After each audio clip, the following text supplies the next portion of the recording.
Ali Khamenei साहब की अंतिम यात्रा को उनके फ्यूनरल के समय, उनके जनाजे के दौरान ईरान पर बड़ा हमला हो सकता है, बड़ी स्ट्राइक्स हो सकती हैं। यानी अली खामनेई साहब का जो अंतिम सफर होगा, अंतिम यात्रा होगी, जो उनका जनाजा होगा, उसको निशाना बनाया जा सकता है। इस तरह के बड़े ही गंभीर जो है सीरियस इनपुट्स मिले हैं ईरान को, और इस तरह की चर्चाएं कई खुफिया एजेंसीज में हैं। और देखिए, जो बयान आए कल इजराइल के कई अधिकारियों की तरफ से, खासकर रक्षा मंत्री कार्ड्स की तरफ से उनका बयान आया है कि हम 24 घंटे में ईरान पर हमला करने के लिए तैयार हैं। इसके अलावा कई इनपुट्स ये बता रहे हैं कि 4 जुलाई से 9 जुलाई के बीच जब अली खामनेई साहब का जनाजा होगा और कई शहरों में, तेहरान में, कोम में, मशहद में करोड़ों लोग जमा होंगे और अलग अलग शहरों में अलग अलग कार्यक्रम होंगे। इस दौरान ईरान में कई शहरों पर हमले हो सकते हैं। ये हमले भले एयर स्ट्राइक ना हो, लेकिन मोसाद एक बड़ा कोवर्ट ऑपरेशन कर सकता है। जब हजारों लाखों लोगों की भीड़ जमा होगी, उसके बीच धमाके हो सकते हैं, उसके बीच फायरिंग हो सकती है, और इसकी जानकारी अब ईरान के पास भी है। ईरान की सारी खुफिया एजेंसीज जो है वो अलर्ट पे हैं। देखिए, जो इनपुट आ रहे हैं, आखिर ये जानकारियां कैसे बाहर आई।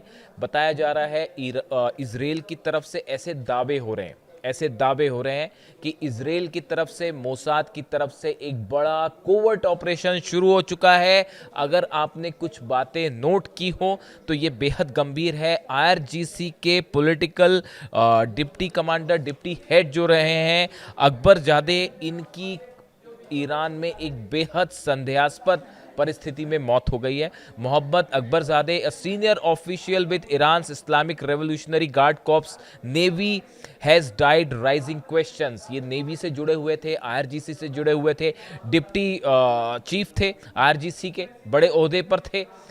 इनकी मौत हो जाती है। Iranian state media reported his death as a car accident in Kerman province.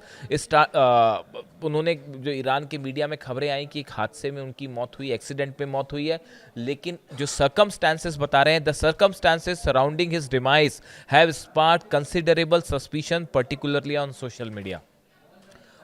जिस तरह से उनकी कार पलटी और आसपास जो सर्कमस्टेंशियल एविडेंस मिले हैं, वो इस ओर इशारा करते हैं कि ये इनकी जो मौत है, इसके पीछे मोसाद का ऑपरेशन भी हो सकता है, कोवर्ट ऑपरेशन, और मोसाद ने इनको निशाना बनाया है, इस तरह की बात कही जा रही है। इसके अलावा आपने अगर बात नोट की है तो 2 आईआरजीसी से जुड़े बड़े अधिकारियों की गोली मारकर हत्या कर दी गई है ईरान में कल। आईआरजीसी के 2 अधिकारी थे, मेंबर्स थे, इन दोनों को टारगेट किया गया, गोली मार के इनकी हत्या की गई। इसलिए ये बात कही जा रही है कि मोसाद की तरफ से, इजराइल की तरफ से एक बड़ा कोवर्ट ऑपरेशन शुरू हो चुका है। आप देखें, अचानक से पिछले 48 घंटे के अंदर लेबनान पर हमले शुरू हो चुके हैं, सीरिया पर अटैक शुरू हो चुके हैं, गजा पर हमले शुरू हो चुके हैं। जो सीज फायर वाली बात थी वो अचानक से हमलों में बदल गई है।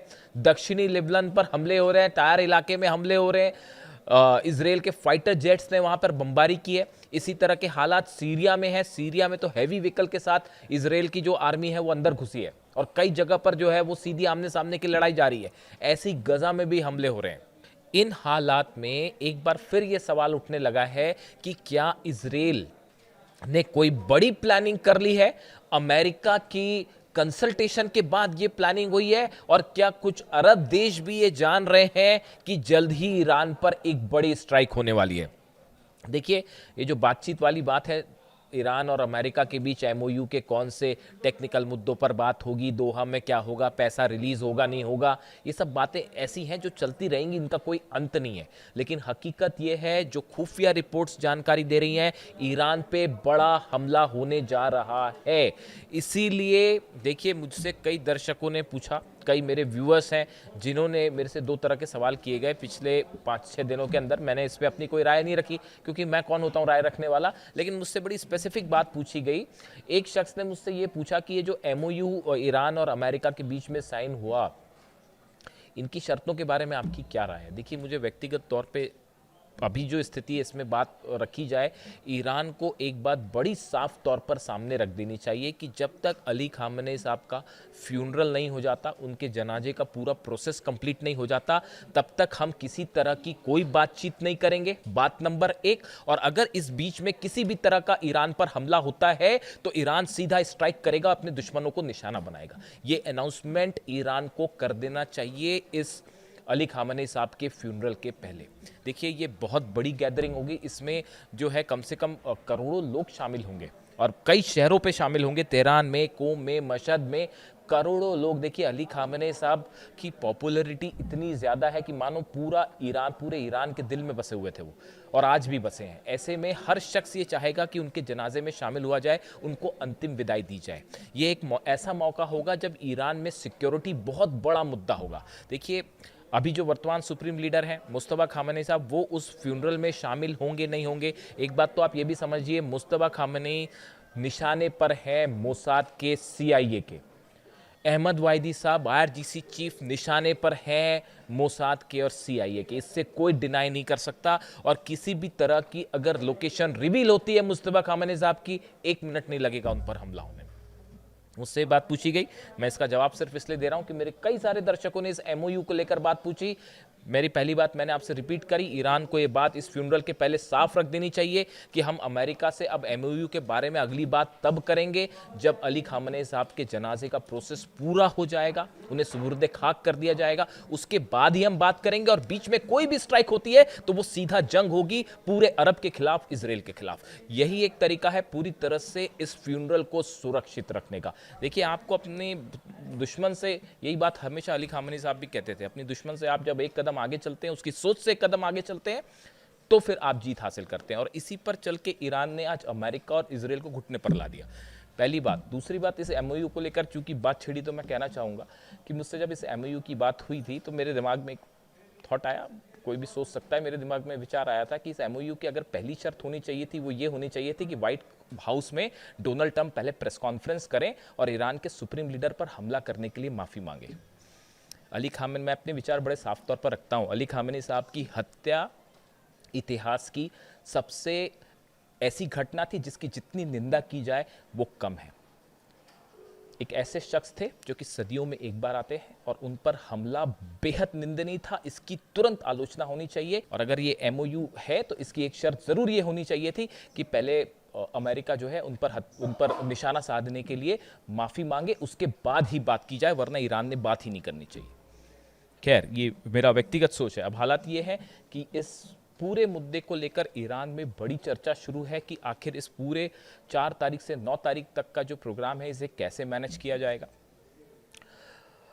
खबरें इस तरह की भी हैं, ये भी चर्चा है कि क्या हेलीकॉप्टर्स के थ्रू किसी तरह का जनाजे की प्रोसेस कंप्लीट हो सकती है, यानी कि जो VVIP पर्सन्स होंगे क्या किसी तरह से उनको हेलीकॉप्टर के ज़रिए कैरी किया जा सकता है, क्या हेलीकॉप्टर के ज़रिए जो है वो प्रोसेस हो सकती है, ये पूरी जनाजे की प्रोसेस हो सकती है। कई सुरक्षा को देखते हुए इस तरह के ऑप्शंस पर भी विचार किया जा रहा है। देखिए इसके अलावा जो लेटेस्ट खबर मैंने आपको लेबनान की बताई, कंतारा और देर सिरियान इलाके में जो है वो भारी बमबारी हो रही है और वहाँ पर हिजबुल्लाह और इसराइल दोनों आमने सामने हैं। यानी कहने का मतलब ये है, अगर आप देखें लेबनान में फ्रंट खोल दिया है इसराइल ने, गजा पर फ्रंट खोल दिया है और इसके साथ ही सीरिया पे भी फ्रंट खोल दिया। और ये अचानक से डेवलपमेंट हुआ है, पिछले थोड़ा सा सीजफायर हुआ लेकिन वो फिर से खत्म हो गया। और ये हमले बता रहे हैं कि कुछ अंदर बड़ी खिचड़ी पक रही है साहब, कुछ बड़ा प्लान तैयार हो रहा है। सेंटकॉम जो है अमेरिका की, इसके जो चीफ हैं ब्रैड कूपर, इनकी कई देशों के प्रमुखों से के रिप्रेजेंटेटिव से मुलाकात हुई है, सेना के अधिकारियों से मुलाकात हुई है। प्रमुख मतलब मैं राष्ट्रपति या प्रधानमंत्री की बात नहीं कर रहा हूँ, सेना अधिकारी जो हैं इनसे मुलाकात हुई है। लेबनान भी गए थे वो, हालांकि लेबनान के प्रधानमंत्री से उनकी मुलाकात हुई। अब ये सेंटकॉम चीफ जो हैं इनकी इजराइल के सैनिकों से मुलाकात होती है, वहाँ की इजराइल के अधिकारियों से मुलाकात होती है, बैठक होती है, मोसाद के अधिकारी भी उसमें शामिल थे, इस तरह की बात हो रही है। यानी एक बड़ा प्लान तैयार है और वो बड़ा प्लान क्या हो सकता है, कब उसको एग्जीक्यूट करना है। देखिए 2 बयान बेहद अहम है डोनाल्ड ट्रंप के। एक बयान ये आया, उन्होंने हाल ही में ये बात कही कि ईरान पर कब हमला होगा या इस तरह की बात उन्होंने जब इसके रेफरेंस में कही कि अब वक्त हम तय करेंगे कि क्या होना है। समझ रहे हैं आप, वक्त हम तय करेंगे कि क्या होना है। इससे लगता है कि शायद डोनाल्ड ट्रंप या अमेरिका के मन में एक फ्रेमवर्क तैयार है कि ईरान पर कब स्ट्राइक की जाए। बड़ी माइन्यूटली चीज़ों को फॉलो करना होता है। दूसरा, उनका बयान थोड़े दिनों पहले जो था कि मैं इस्लामिक रिपब्लिक को मैं जो है पूरी तरह से ख़त्म कर दूंगा, वो ईरान को लेकर इस तरह की बातें एक दो बार कर चुके हैं। जब वो ये बात करते हैं कि ईरान को ख़त्म कर देंगे वगैरह वगैरह, तो उस समय वो इस्लामिक रिपब्लिक शब्द का इस्तेमाल करते हैं। ये बात इस ओर इशारा करती है कि शायद रिजीम चेंज ना कर पाना ये कहीं ना कहीं अमेरिका के मन में अभी भी है कि भाई हम इस ऑपरेशन में सफल नहीं हो पाए। इसलिए क्या निशाने पे मुस्तबा खामनेई है और उनका कोई भी उनकी लोकेशन रिवील होना क्या हमले का कारण बन सकती है? साहब बिल्कुल बन सकती है। जब रमज़ान में हमला हो सकता है, मुहर्रम के समय हमला हो सकता है, तो अली खामनेई साहब के जनाजे के दौरान भी हमला हो सकता है। भले वहाँ पे एयर स्ट्राइक ना हो, ज़रूरी नहीं है हर चीज़ एयर स्ट्राइक से हो, लेकिन गाइडेड मिसाइल से हमला हो सकता है बिल्कुल। और मोसाद के बड़े सारे वहाँ पे जो है एजेंट्स हैं, आप देखिए सर, देख ही रहे हैं, बड़े बड़े धमाके होते हैं। तो इन सब को लेकर हालांकि कहा तो ये भी जा रहा है कि वर्ल्ड कप फुटबॉल जैसे ही ख़त्म होगा, कई सारे एक्सपर्ट ये राय रख रहे हैं कि वर्ल्ड कप फुटबॉल ख़त्म हुआ और स्ट्राइक हुई, तो वो इस तरह की भी बातें हैं।